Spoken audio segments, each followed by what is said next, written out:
बीजक का 60वां शब्द माया मोह मोहित कीन्हा।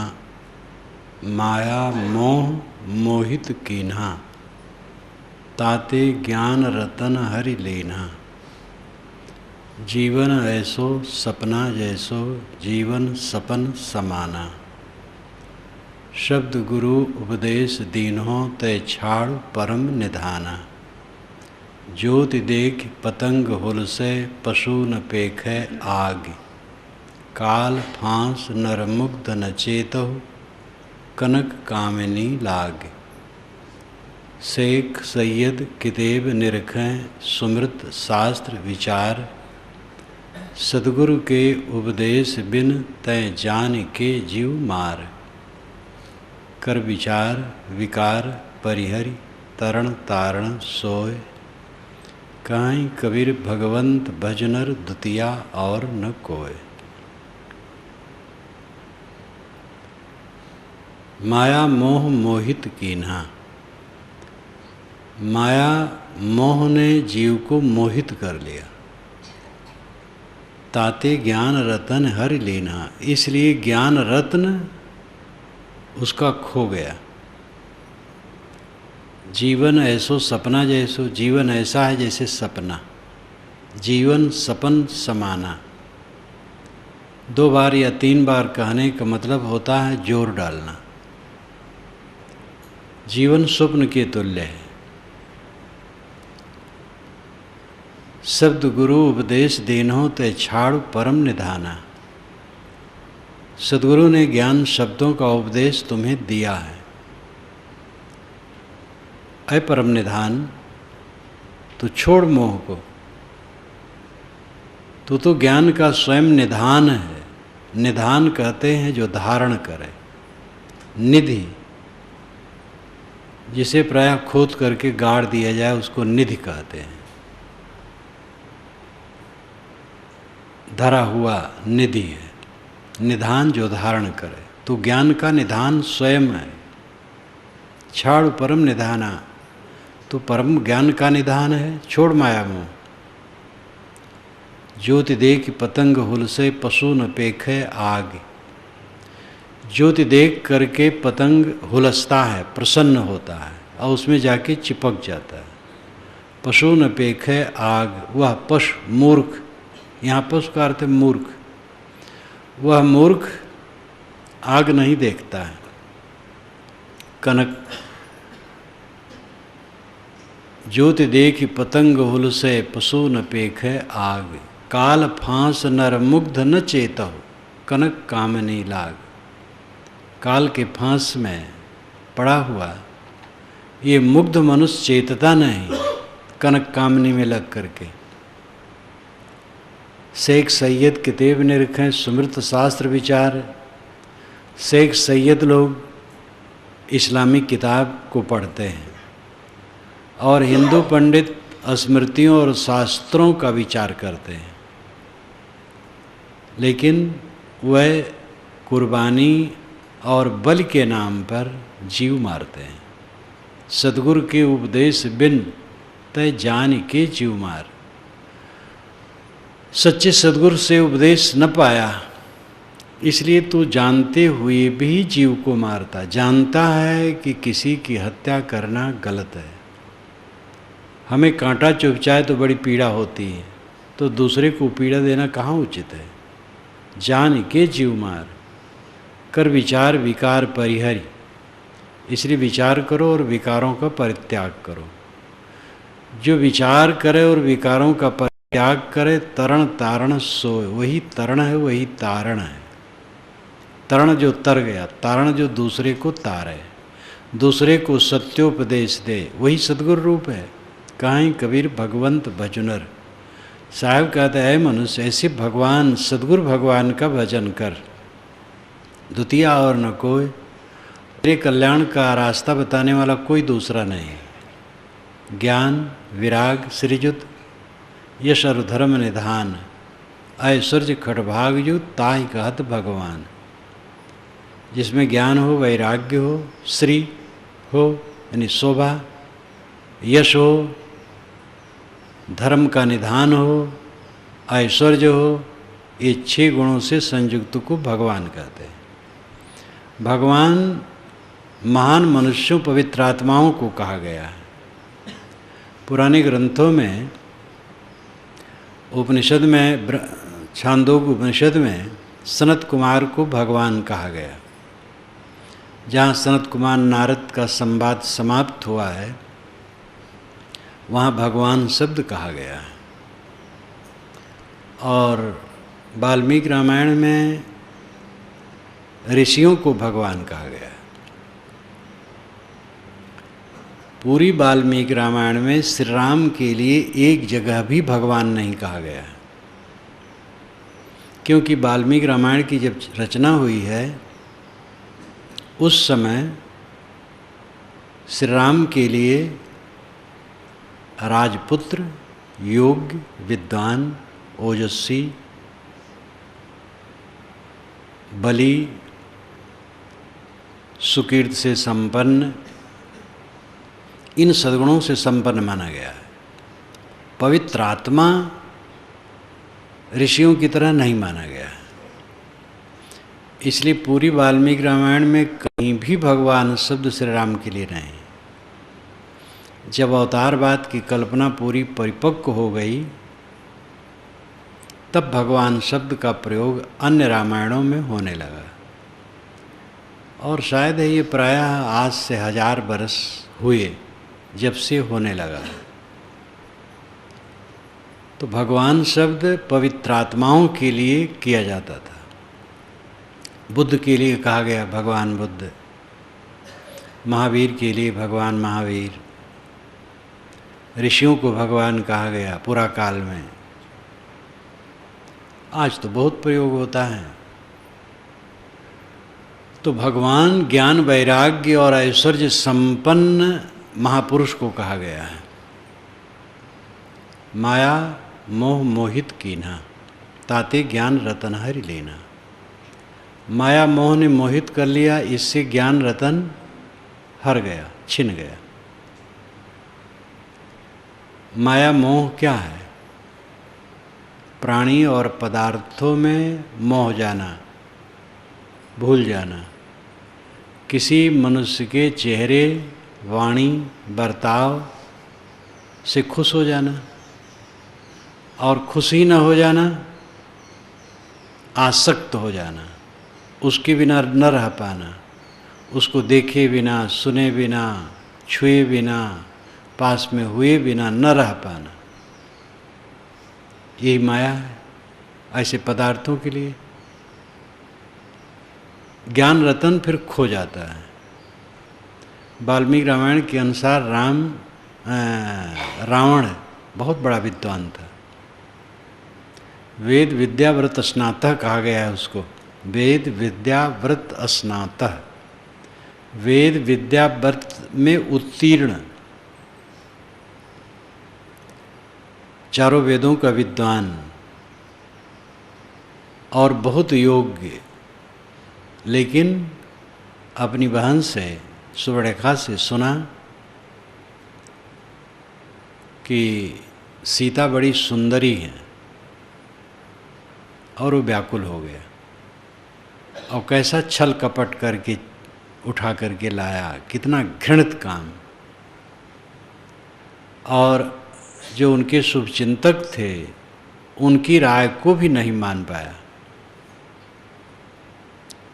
और योद्धा उसके कटते गए, परिवार के लोग कटते गए, तो भी वो सीता को लौटा नहीं पाया। अब इससे अधिक उदाहरण और क्या हो सकता है। महाराज राम की भी अपने में वही दशा है। सोने का मृग देख करके सीता जी व्याकुल हो गई, इसको लाओ, चाहे जैसे लाओ। धन्नावाण महाराज राम ने ले लिया। लक्ष्मण ने समझाया कि भैया सोने का मृग नहीं होता है, इसमें कुछ छल कपट है। उन्होंने कहा नहीं, सीता का बहुत मन है, चाहे मार कर लाऊंगा चाहे जिंदा लाना है। और परिणाम क्या हुआ? सीता का हरण और श्री राम का विलाप और भयंकर दुख की श्रृंखला आरंभ हुई। इस धरती आकाश के बीच में प्रकृति के द्वारा किसी को छूट नहीं है, चाहे किसी का नाम भगवान हो, चाहे अवतार हो, चाहे देवता हो, चाहे गुरु हो, चाहे संत हो, चाहे ऋषि मुनि हो, चाहे विद्वान हो, त्रिकालदर्शी हो, जो कुछ कहो, किसी के लिए छूट नहीं है। कर्मों का फल भोग सबके सामने आना है। इसलिए महाभारतकार ने श्री राम को क्षमा नहीं किया, वेद व्यास जी ने क्षमा नहीं किया। जब एक बार युधिष्ठिर सब कुछ हार गए तो द्रौपदी धृतराष्ट्र के सामने जाके रोने लगी। धृतराष्ट्र ने कहा, बेटी मैं सब लौटाए देता हूँ। फिर वो खुशी खुशी चल दिए। दुर्योधन सुना तो आकर के पिता से कहा, पिताजी आपने सब गड़बड़ा दिया, छल छद्म करके हमने जीता था, अब आप सब दे दिए, फिर बुलाइए, हम फिर जुआ खेलेंगे। धृतराष्ट्र की भी बुद्धि फिर गई, फिर हरकारा भेजे। रास्ते में थे युधिष्ठिर, उन्होंने कहा कि राजा फिर बुला रहे हैं आपको जुआ खेलने के लिए, फिर लौट पड़े हो। कोई शर्त नहीं थी कि जुआ खेलें ही, कह देते मैं अब जुआ नहीं खेलूँगा, मामला ख़त्म। लेकिन ऐसे जुआ के रसिक थे युधिष्ठिर, इतना खतरा खा करके भी फिर लौट पड़े। उसी समय वेदव्यास ने ये लिखा, असंभवे हेममयस जंतोस तथापि रामो लुलुभे मृगाय, प्रायः समासन्न पराभवाणाम धियो विपर्यस ततरा भवन्ति। असंभवे हेममयस जंतोस, हेममय जंतु होना असंभव है। हेम नाम सोना, सोने का जानवर होना असंभव है। असंभवे हेममयस जंतोस तथापि रामो लुलुभे मृगाय, तथापि राम जैसे महापुरुष एक दिन श्री राम अयोध्या के राज्य को ठुकरा के 14 वर्ष के लिए चल दिए थे। वे चाहते तो कोई न हटा पाता, पूरी प्रजा उनको चाहती थी, दशरथ चाहते थे, भरत आते तो स्वाभाविक ही उनको बैठा देते, लेकिन तुरंत चल दिए, इतना निर्मोह। लेकिन जहाँ फंस गए वहाँ फंस गए। असंभवे हेममयस जंतोस तथापि रामो लुलुभे मृगाय, सोने का जानवर होना असंभव है, लेकिन सोने जैसा मृग देख करके राम भी लुभा गए। प्रायः समासन्न पराभवाणाम, प्रायः अधिकतर समासन्न निकट आता है, जब पराभवाणाम पराभव निकट आता है। पराभव पतन, पतन जब निकट आता है, धियो विपर्यस ततरा भवन्ति, बुद्धि बदल जाती है, आदमी भटक जाता है। मोह आता है तो ज्ञान रतन खो जाता है। खाने बैठो और किसी चोक चटकार में मोह हो जाए तो संयम का ज्ञान खो जाएगा। और थोड़ी असावधानी की दुर्घटना घटी, ज़्यादा खाए और पीछे पछताए। मात्रा जितनी होगी भूल की, परिणाम उतना होगा। इसीलिए पूरा जीवन साधना है। हर क्षण जो सावधान रहता है वो आत्मविजयी होता है। मनुष्यों पर विजय करना बड़ी वीरता नहीं है, किसी देश पर विजय करना बड़ी वीरता नहीं है, अपने आप पर विजय करना बड़ी वीरता है।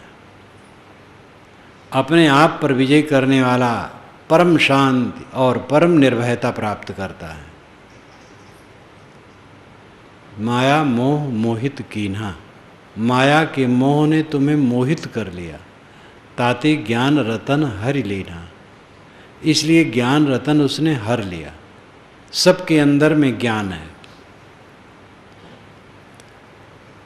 लेकिन वो ढक जाता है। मोह आया तो विवेक खो जाता है। इसलिए साधक को सतत सावधान रहना चाहिए, कहीं भी मोहग्रस्त न हो। माया मोह मोहित कीन्हा, ताते ज्ञान रतन हरि लीना। जीवन ऐसो सपना जैसो, जीवन ऐसा है जैसे सपना। फिर साहब कहते जीवन सपन समाना। जीवन सपने के समान है, सपना नहीं है, ये ध्यान देना है। यहाँ इतने लोग हैं, सब सो जाएं तो सब सपना देखेंगे, सबके सपने अलग अलग रहेंगे। लेकिन इस कक्ष में सब बैठे हैं तो सब एक ही बात देख रहे हैं कि कबीर नगर के कबीर आश्रम में ध्यान कक्ष में हम सब बैठे हैं, सबका अनुभव ये कहते सपना तो नहीं है, सपने के समान है। जब हम जाग जाते हैं तो सपना खो जाता है।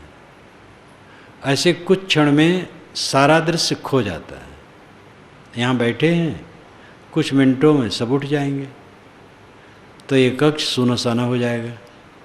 ध्यान शिविर चल रहा है, 20 को खत्म हो जाएगा, 20 ही को शाम को सूना हो जाएगा। फिर पाठ सत्संग चलेगा तो अपने ढंग से रहेगा। यहाँ पर जितने लोग बैठे हैं सबका शिशुपन सूना हो गया। इसमें बैठे हुए कितने लोगों की जवानी सूनी हो गई, खो गई। दिल में जो दिल बन के धड़के गए तो न देखा जरा मुड़ के। जो दिल में दिल बन के धड़कते थे वे खो गए।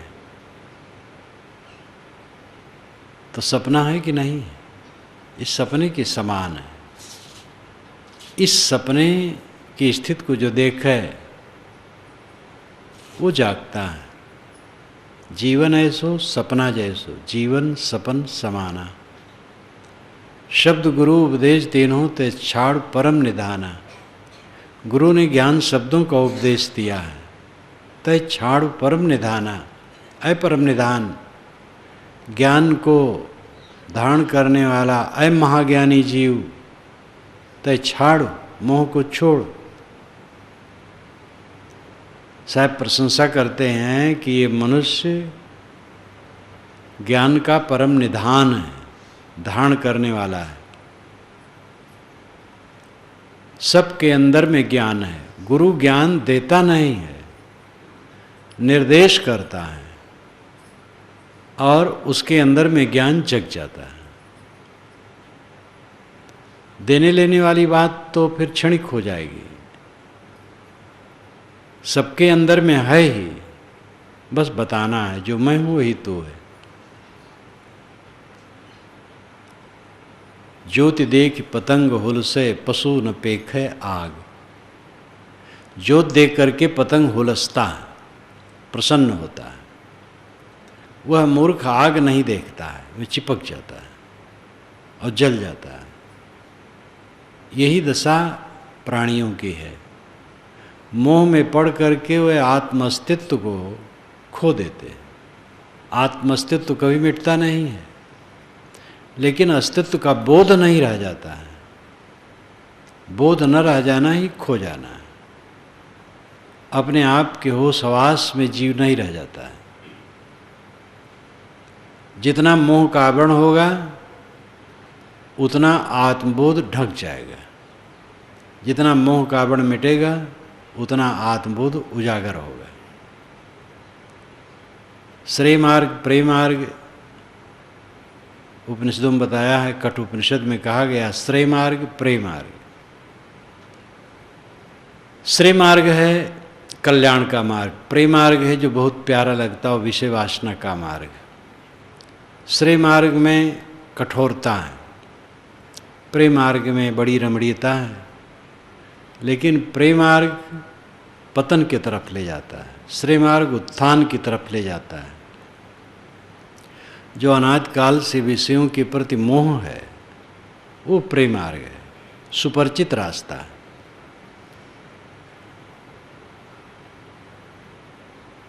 और उस सुपरिचित रास्ते में चल करके आदमी पतित होता है। ये कल्याण का रास्ता अपरिचित है। अगतम दिशा तथागत बुद्ध ने कहा है अगतम दिशा है, इस दिशा में आज तक गए नहीं हैं, इसलिए कठिन लगता है। जीव का स्वाद अच्छा लगता है, स्वादासक्ति को जीतना अच्छा नहीं लगता है। कल सब्जी मेरे पास आई जब दोपहर को, फीकी थी। हम लोग तो फीकी ही खाते हैं, और हम तो अधिकतम बुलवा बुलवा करके खाते, नमक छोड़ते ही नहीं हैं, और छोड़ा भी जाता है तो कम। लेकिन सब को देखते हुए मैंने धर्मेंद्र को बुला के कहा, भाई नमक थोड़ा और कर दो। आदत नहीं है आम लोगों की, वैसी तो परेशानी हो गई तो थोड़ी मात्रा बढ़ा दी। तो अब सामान्य जैसे लोग खाते हैं वैसे है, बहुत कड़ा नहीं है और बहुत वैसा नहीं, आदत है। कितने ऐसे देश हैं वहाँ नमक छोड़ते कुछ नहीं है, नमक मसाला कुछ नहीं छोड़ते, उनकी आदत तो ऐसे है। यही हमसे लगा चीन देश है, उबली सब्जी खाते हैं, न मसाला न मिर्च न छौंक न बघार, कुछ नहीं। सब्जी उबाल देंगे, वो पानी के सहित पात्र में रख देंगे, पानी गिलास में नहीं रखते, उस सब्जी का पानी ही काफ़ी रहता है। यहाँ वाले तो होटल से ही चल दें, ये क्या कर रखे हो, जानवर को पीना है। तो आदत है और कुछ नहीं। और वो कोई सब साधु थोड़े होते हैं, लेकिन वहाँ ठीक है प्राकृतिक ढंग से रखते हैं। जितना मिर्च मसाला का सेवन करोगे उतना शरीर के लिए दुखदाई होगा। शरीर में नमक और मीठा दोनों की ज़रूरत है, लेकिन वो भोज्य सामग्री से स्वाभाविक प्राप्त होता है। और नमक मीठा खाना ठीक है, लेकिन मात्रा सदैव कम रखना चाहिए। तो मैं कह रहा था कि इंद्रियों का जो स्वाद है वो सुपरिचित है, इंद्रियों के स्वाद को त्यागना अपरिचित है। इसलिए उधर चलना कठिन लगता है, लेकिन उधर ही चल करके कल्याण होगा। विषयों में सबसे बड़ा सुख मैथुन को माना है, और सबसे बड़ा दुख वही है, उसी के पीछे सारा संकट है। और उसमें जो अपने को अधिक डालता है वो गृहस्थ और दुखी होता है। गृहस्थी क्यों है? क्योंकि आदमी अपना संतुलन बनाए रखे। सब विरक्त नहीं हो पाएंगे, सब क्या बहुत कम होते हैं। तो जो जीवन भर शुद्ध ब्रह्मचर्य से रह सके वो अविवाहित रहे, बढ़िया है, चाहे लड़की हो चाहे लड़का हो।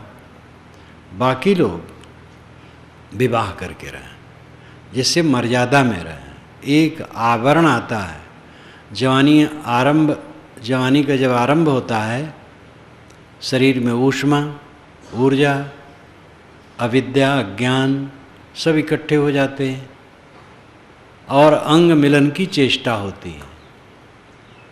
अब उसको कितने लोगों को तो समझने का अवसर ही नहीं रहता है कि समझें कि अविद्या से है, अवस्था का प्रभाव है और अविद्या है। अविद्या को जो समझ लेता है उसी अवस्था में उसको बदल देता है, साधना में लगा देता है उस ऊर्जा को। यहाँ पर बैठे हुए साधु लोग जो हैं, थोड़ी थोड़ी उम्र आप देख रहे हैं, और जिनकी ज़्यादा उम्र देखते वो भी थोड़ी उम्र में ही अधिक आए हैं।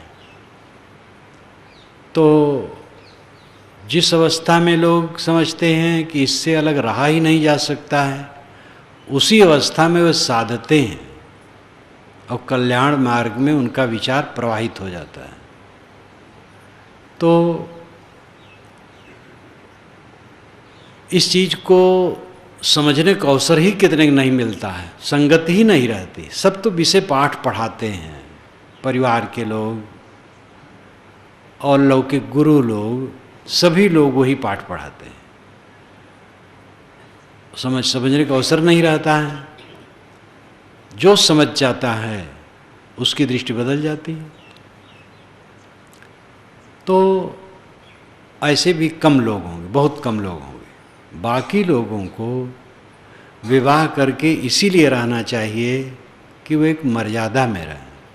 अपने संभाल नहीं पाएंगे, अमर्यादित व्यवहार करेंगे, समाज में भ्रष्टता होगी, उनका पतन होगा, समाज में गंदगी फैलेगी। इसलिए विवाह उचित है। लेकिन विवाह करने के बाद और पति इकट्ठा होने के बाद वे दोनों उसको समझें, वे एक बार, 2 बार, 10 बार, अनेक बार देख लिए क्या धरा है उसमें। अगर 1-2 संतान हो गई, बचना चाहिए, अपने को बचाना चाहिए। नहीं संतान हुई, नहीं हुई, अपने को बचाना चाहिए। विवेक करना चाहिए कि जिसको लेकर के मैं बहुत आकर्षित था उसको तो देख लिया कि उसके पीछे केवल बिलबिलाना है। उसी में ज़्यादा लगो तो तृष्णा बढ़ेगी, चैन से रह नहीं पाओगे। इंद्रिय क्षीणता, मलिनता, उद्वेग, अशांत, ज़्यादा पड़ोगे तो रोग भयंकर बढ़ेगा, कष्ट होगा। फायदा क्या है? अगर आप अपने में स्वतंत्र न रह पाएँ तो सुख है।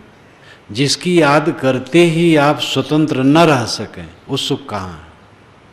सुख वह है जो अपने में संतोष दे और अपने को विवश कर दे। दूसरे की जरूरत पड़े तो सुख कहाँ हुआ? वो घटना मैंने गत वर्ष भी कही होगी। एक लड़की ने मुझे पत्र लिखा था भारतवर्ष के किसी प्रदेश से कि साहब मैं अब, मेरी शादी हो गई है, ससुराल आ गई हूँ और अपने पति को देखे बिना मैं एक दिन भी नहीं रह पाती हूँ और मेरा मन बहुत चंचल हो गया, बहुत अशांत हो गया और मुझे ऐसा उपदेश दीजिए कि उसको देखे बिना मैं अपने आप में सुखी रह सकूं। और ये पत्र मुझे न दीजिएगा, पारक में छाप दीजिएगा, मैं समझ लूँगी। अब वो युवती लड़की है, भक्त घर की होगी, जानती थी सब कुछ, तब उसने मुझे इस ढंग से लिखा। अब जवानी का उन्माद है, मोह हो गया है ज़बरदस्त, लेकिन तकलीफ़ भी महसूस कर रही है कि हम अपने में आप में सुखी नहीं हैं।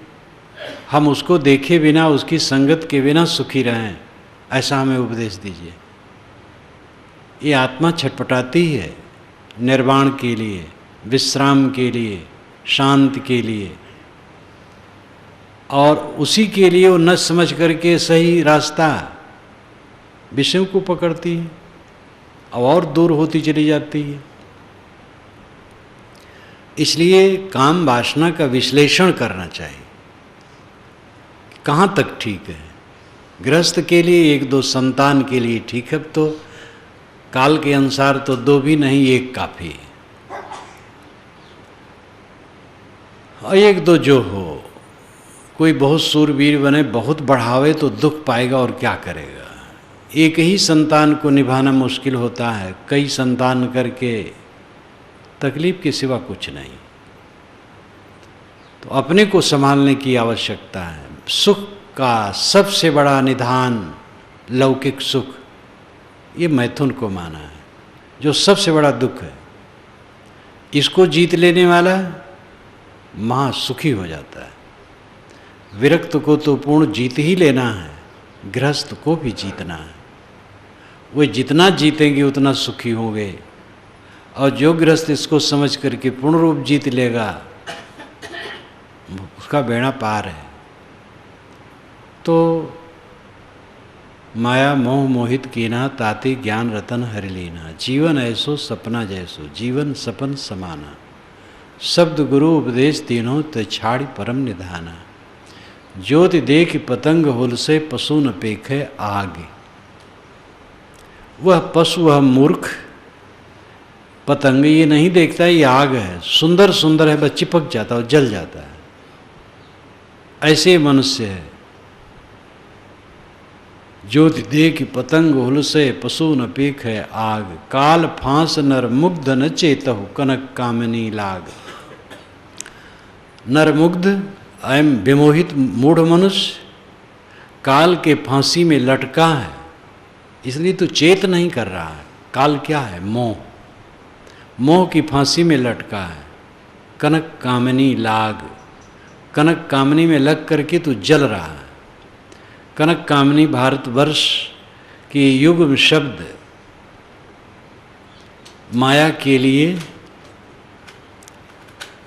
बहुत प्रचलित है। कनक कामनी, कनक कामनी का शाब्दिक अर्थ होता है, कनक का अर्थ है सोना, कामनी का अर्थ है काम मद में मतवाली स्त्री। लेकिन सोना में कितने लोग आ सकते हैं? सोना होना तो गृहस्थों के घर में थोड़ा जेवर और होता है बस। विरक्त के घर में तो सोना होता ही नहीं, आश्रम में। लेकिन ये घर द्वार, आश्रम, जमीन, कागज के नोट और जो कुछ भी दृश्यमान है, ये सब कनक है। कनक का लाक्षणिक अर्थ है धन ऐश्वर्य। कामिनी, काम मद में मतवाली स्त्री। लेकिन जो कल्याणार्थी स्त्री है, उसके लिए बंधन कौन है? पुरुष है। पुरुष में उसका मोह होता है। वस्तुतः कामनी है जिसके संसर्ग से काम उन्माद उत्पन्न हो। युवती को देख करके युवक के मन में काम उन्माद आता है, सावधान अगर नहीं है, विवेकी नहीं है तो। और इसी प्रकार युवती के मन में युवक को देख करके सावधान नहीं है तो काम उन्माद आता है। तो इसमें कामनी एक कैसे हुआ? स्त्री ही कैसे कामनी हुई? पुरुष भी वो कामनी है। जिससे कामना, जो कामना का आलंबन बने, काम मद का आलंबन बने, वो कामनी है। पुरुष विरक्त हुए हैं अधिकतम, इसलिए उस भाषा में वो कहे। बात यह है, स्त्री के लिए पुरुष, पुरुष के लिए स्त्री, काम विकार के आलंबन है। और दोनों की संगत इसीलिए वर्जित है।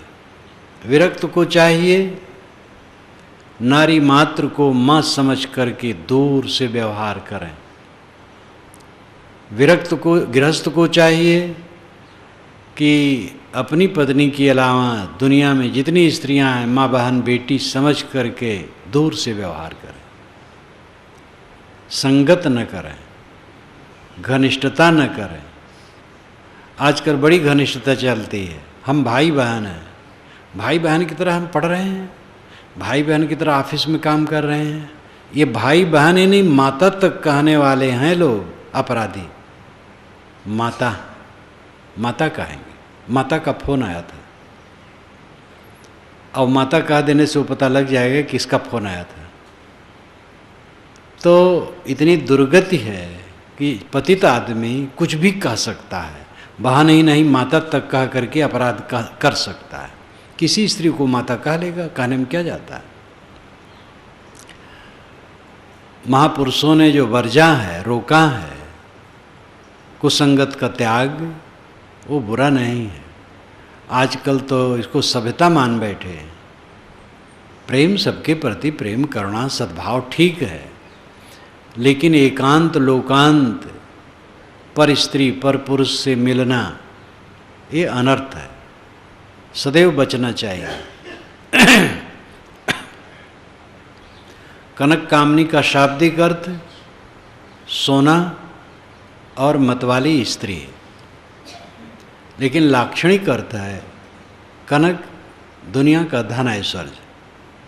कामनी जिसके आलंबन से काम उन्माद हो, जिसको देख सुन करके मन विषयों की तरफ पतित हो, वो कामनी। वो स्त्री के लिए पुरुष, पुरुष के लिए स्त्री, दोनों ही कामनी। और वस्तुतः कामनी तो अपने मन की कामना है। जिसके मन की अविद्या मिट जाती है, न स्त्री न पुरुष, दोनों से कोई नुकसान नहीं। लेकिन तब भी परहेज तो रखने की जरूरत है ही। जो साधु नामधारी स्त्री लिए घूमते हैं और कहते हैं हमारा तो बेड़ा पार है, और हम बोध में हैं। ये क्या है, आप लोग स्त्री है पुरुष है अलग अलग समझते हैं। अरे जब ज्ञान हो गया तो स्त्री पुरुष अलग अलग क्या है? इस प्रकार डींग हाँकने वाले लोग होते हैं, वे अनर्थ करते हैं। स्त्री पुरुष जो शरीर है वो तो है ही है। विवेकवान विवेक से बरतता है, मन से भी अनासक्त होता है और व्यवहार भी उसी ढंग से करता है। व्यवहार में परहेजगारी की मर्यादाओं का जो स्वरूप संसार में प्रतिष्ठित है वह व्यर्थ नहीं है। स्त्री और पुरुष की संगत एकांत लोकांत में नहीं होना चाहिए, पर स्त्री पर पुरुष का संगत, और साधु को स्त्री मात्र से दूर रहना चाहिए और साधिकाओं को पुरुष मात्र से दूर रहना चाहिए। दोनों के प्रति हित कामना रखें। मर्यादा वहाँ पर नियम तो यहाँ लिखा ही रहता है। नियम लिखा था प्रीतम नगर में, कोई अकेली स्त्री आश्रम में प्रवेश न करे, उसका अभिभावक साथ में होना चाहिए। एक नेता स्त्री बहुत तड़तड़ाई, ठीक है मैं कबीर मंदिर नहीं जाती, लोग आके बताए, मैंने कहा बुला लाओ। तो एक दिन आई, मैंने कहा ये बताओ आप और मैं दोनों इस कमरे में रहें और कोई न रहे और कोई फिर आवे तो देख करके वो क्या समझेगा कि हाँ प्रभाव तो अच्छा नहीं होगा। हम कहते तब तो जो मैं कहा हूँ, लिखा गया है कि अकेली स्त्री आश्रम में प्रवेश न करे, तो ठीक लिखा है। अकेली स्त्री आती है और रहती है, प्रभाव तो कोई भी आएगा तो क्या सोचेगा, हम और आप ठीक हैं लेकिन प्रभाव तो अच्छा नहीं होगा। पराई स्त्री के साथ कोई पुरुष उठता बैठता बहुत और रहता है, दोनों मन पवित्र है, लेकिन समाज में उसका प्रभाव बुरा होगा।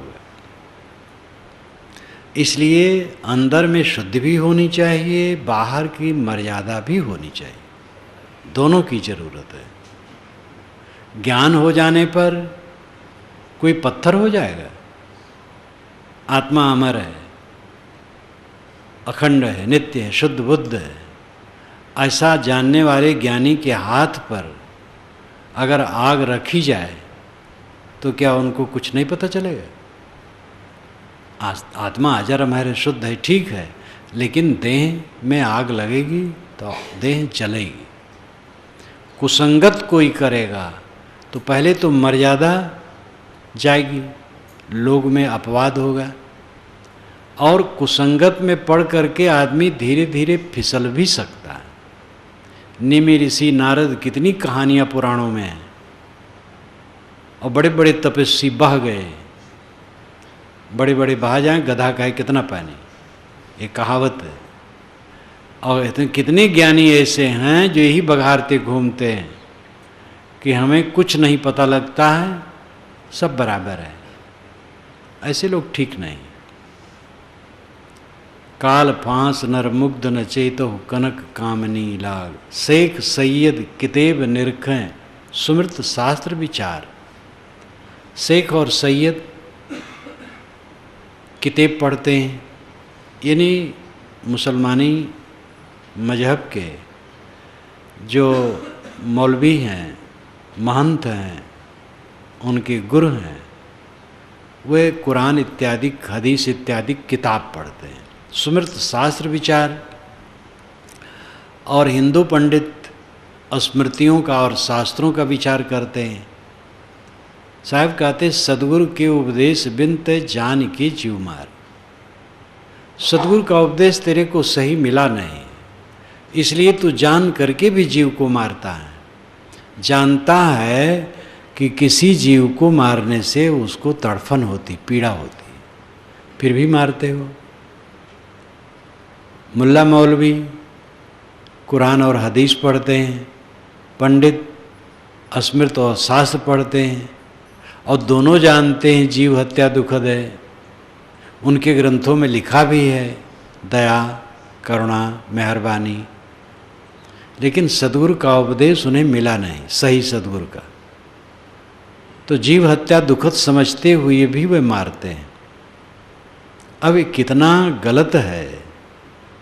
दयावान ईश्वर, दयावान देवता तब प्रसन्न होता है जब उसके नाम पर निरीह प्राणियों को छुरी से काटा जाता है। प्राणियों को जब छुरी से रेता जाएगा, काटा जाएगा, वो तड़फेंगे, तब देवता और ईश्वर खुश होता है। कितना गलत सोचना है। ये पुरानी परंपरा है, सामी परंपरा, आर्य परंपरा, दोनों परंपराओं में सदा पूरा काल से रही है। ईश्वरवादी मजहबों में खूब रही, जो ईश्वरवादी नहीं रहे बल्कि उनमें नहीं रही। बौद्ध और जैन, ये भी 2500 वर्ष पुराने, जैन तो और पुराना है। ये दोनों ईश्वर नहीं मानते हैं और दोनों में किसी भी धर्म कृत्य के लिए किसी जीव की हत्या नहीं की जाती। जीव दया पर जोर दिया जाता है। लेकिन जो ईश्वर मानने वाले हैं पुरा काल के, उनकी परंपराओं में ईश्वर और देवता के नाम पर प्राणियों की हत्या की जाती है। पुरा काल में रहा, उसको शोध नहीं रहे। हिंदुओं में तो इसको काफ़ी सुधारा गया है, लेकिन मुसलमानों में नहीं सुधारा गया। उनके मुल्ला मौलवी इस पर जोर नहीं दे पाते हैं। जोर क्या, बल्कि और प्रचार करते हैं। हिंदुओं में हुआ, लेकिन आज भी हिंदुओं में, भारत देश में, बंगाल इत्यादि में वैसे चल रहा। जो एकमात्र हिंदू राष्ट्र है नेपाल, वहाँ तो क्या कहा जाए। देवी के, देवता के नाम पर जो जीव हत्या है, हद है। तो सदगुरु के उपदेश बिन ते जान के जीव मार। सदगुरु का उपदेश तेरे को सही नहीं मिला।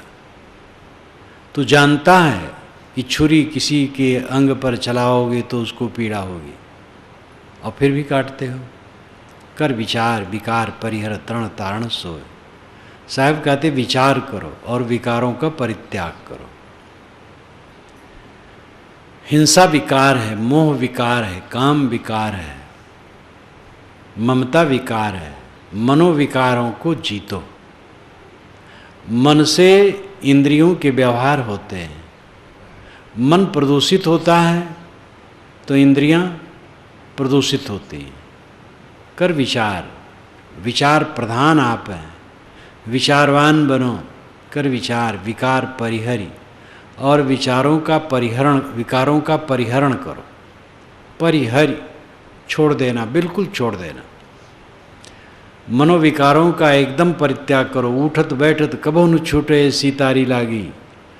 ऐसा ध्यान रखो, ऐसी सावधानी रखो कि उठते बैठते कभी भी विकारों के अधीन न हो। इसको सहज साधना कहते हैं।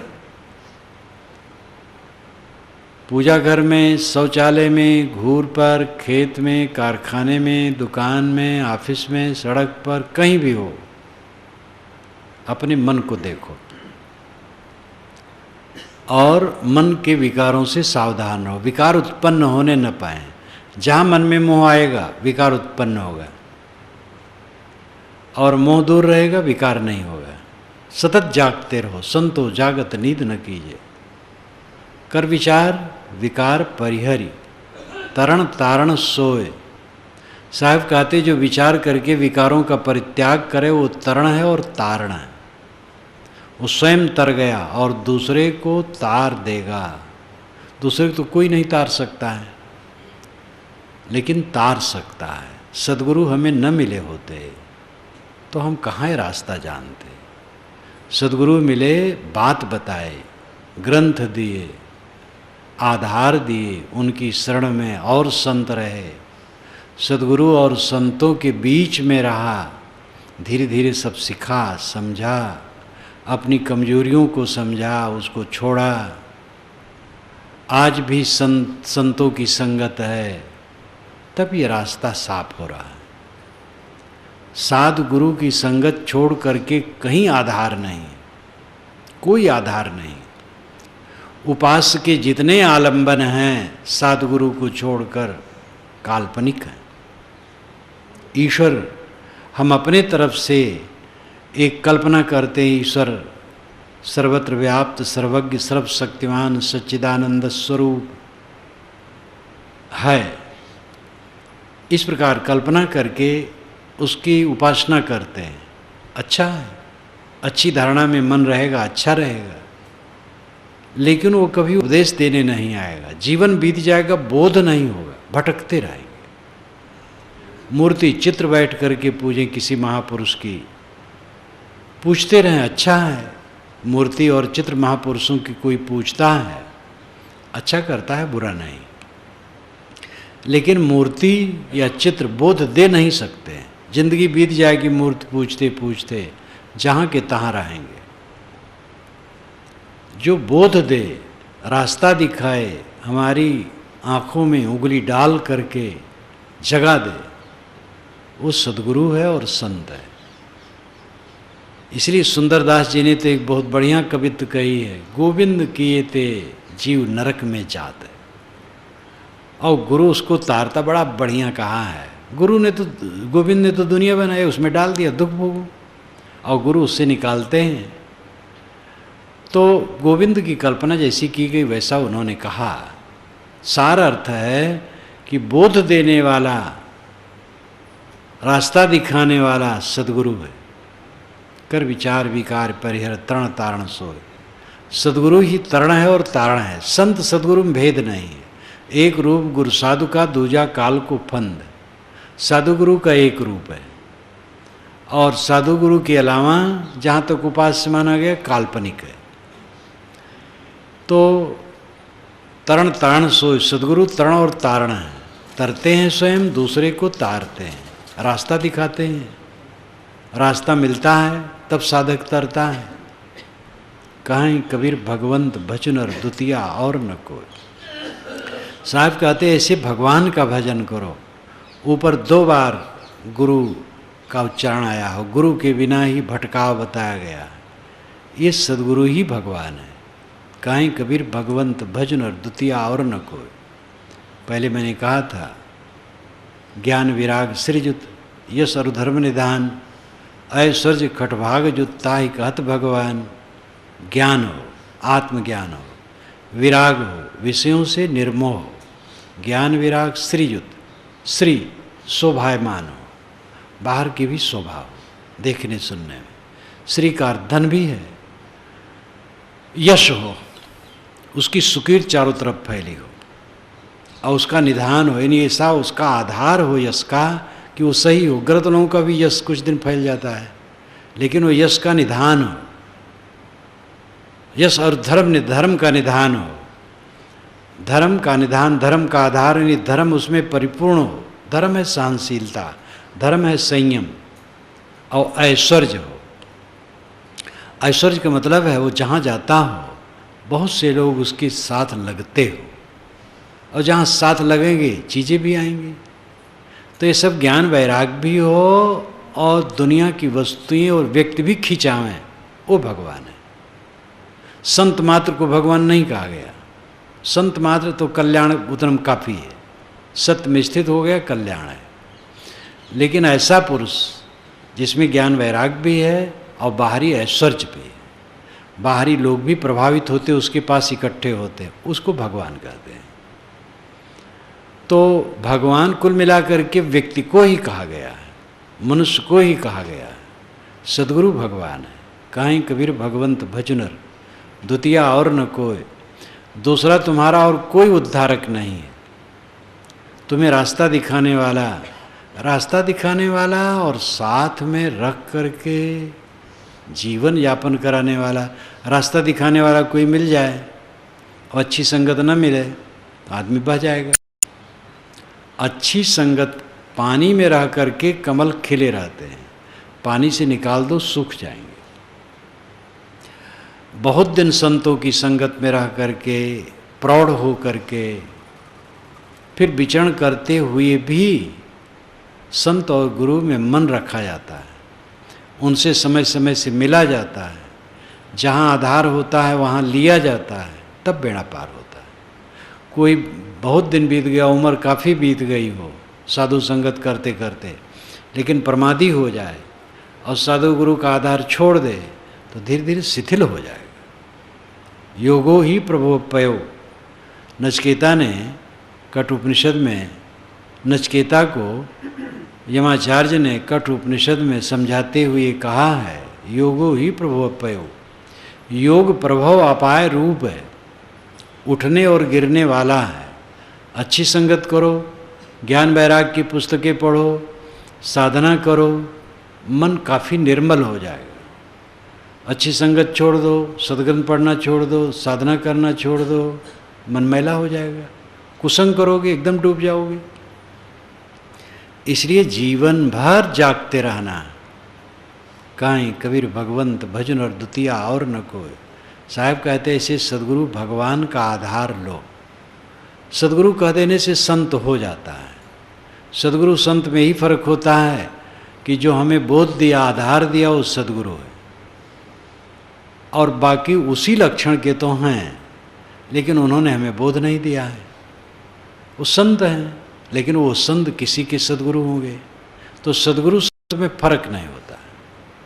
एक रूप गुरु साधु का दूजा काल कुफंद, अशरण शरण दयाल गुरु साधु सदा स्वच्छंद। पंचग्रंथी में श्री राम रहस्य साहब ने साधु और गुरु का इतना फर्क माना। अशरण शरण दयाल गुरु, गुरु अशरण को शरण देते हैं, वे दयालु होते हैं, दूसरे की रक्षा करते हैं। और साधु सदा स्वच्छंद, साधु सदैव स्वच्छंद रहते हैं। वो चेला बनाने के चक्कर में नहीं पड़ते। चेला बनाओ, उनको निभाओ, उनको देखो, उनका कपड़ा लता, खाना पीना, दवाई पानी, और गाल फुला लिए तो उनको समझाओ, उनको रास्ते पर लाओ। कौन झंझट में पड़े। इसलिए कुछ नहीं, बस अपना काम करो। ये गुरु महाराज लोग भोगें, चेला बनाओ और दुखी हो, तो संत झंझट में नहीं पड़ते हैं। साधु सदा स्वच्छंद, साधु सदैव स्वच्छंद रहते हैं। और अशरण शरण दयाल गुरु, गुरु दया करते, अशरण को शरण देते हैं। लेकिन ये वही अपनावे जो निर्विकार रह पावे। और दूसरे को शरण दिए, अपना झाँ झाँ करते हैं, तो क्या मतलब हुआ। इसलिए गुरु बनना ठीक नहीं है, बड़ी सावधानी चाहिए। गुरु न बनना अच्छा, साधक बन के रहना चाहिए। जो आत्मविजयी हो गया है, जो अपने को संभाल ले, शिष्य को भी संभाले, अपने को भी संभाले, वो ऐसी जिम्मेदारी ले और वो भी सतत सावधान रहे। ऐसा न हो कि स्वयं भटक जाए, संभालते संभालते अपने डूब जाए, तो बेकार हो गया। लेकिन सद्गुरु पद ऐसा है जो पूर्ण निष्काम, पूर्ण कल्याण अवस्था को प्राप्त हो गया, वही सद्गुरु पद में स्थित हो गया। सद्गुरु पद अत्यंत, गुरुपद अति गरिष्ठ भ्रमनाशक, श्री निर्मल साहब ने कहा गुरुपद अति गरिष्ठ है और भ्रमनाशक है। तो साधु गुरु ये कल्याणार्थी के आधार है। माया मोह मोहित कीना, ताते ज्ञान रतन हरि लेना। जीवन ऐसो सपना जैसो, जीवन सपन समाना। शब्द गुरु उपदेश देनो तय छाड़ परम निधाना। ज्योति देख पतंग हुलसय, पशु न पेख है आग। काल फांस नर मुग्ध न चेतो, कनक कामने लाग। शेख सैयद कितेब निरखें, सुमृत शास्त्र विचार। सदगुरु के उपदेश बिन तय जान के जीव मार। कर विचार विकार परिहर, तरण तारण सोय। कहीं कबीर भगवंत भजन और दुआ और न कोय। इसमें माया मोह से लेकर हिंसा तक और फिर मनोविकार कह करके सबको त्यागने की साहेब राय देते हैं और सद्गुरु की शरण का आधार बताते हैं। वही एक आधार है। इसलिए सभी साधकों को चाहिए कि संत गुरु का आधार लेते रहें, सद्ग्रंथ पढ़ते रहें, साधना करते रहें, अपने मन को मांझते रहें और ये समझें जीवन एक सपने की तरह है। माया मोह में फंस करके उलझे ना, जो हुआ सो हुआ। अब माया के बंधन को काटें, स्वच्छंद जीवन व्यतीत करें। स्वच्छंद जीवन है मन का विवश न होना। वो जहाँ तहाँ घूमना स्वच्छंद नहीं है। घूमना विचरना रहना तो एक शरीर का व्यवहार है।